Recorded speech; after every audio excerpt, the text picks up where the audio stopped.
जो हमें फल लेना होता है या सलाद ही खानी होती है हर संडे की, वो हमने फॉलो किया तो आहार जो यहाँ से ले रहे हो वो बहुत ज़्यादा महत्वपूर्ण हो जाएगा।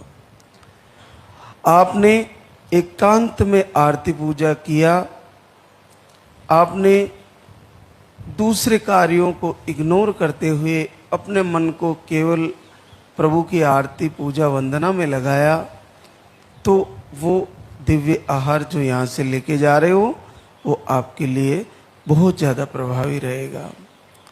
आपने लाल धागा बांधा हुआ है, भस्मी आपने तिलक लगाने के लिए दी है, आपने थोड़ी सी चखी है, लाल धागा गिर गया फिर बांधो, उस पर पूर्ण श्रद्धा होनी चाहिए। लाल धागा आपके लिए रक्षा कवच के रूप में काम कर जाएगा जब आपके अंदर मन में पूर्ण श्रद्धा होगी। तो इसका महत्व ऐसे समझिए कि जैसे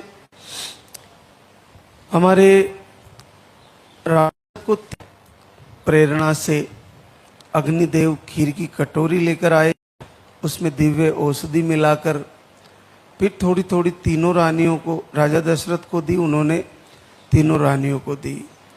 और उनको क्या वर्षों से संतान नहीं हो रही थी, तो एक बड़ी प्रबल इच्छा उत्कंठा थी कि ये चक्रवर्ती साम्राज्य, इसका कोई पीछे मालिक नहीं है, राजा के बाद कोई नहीं रहेगा।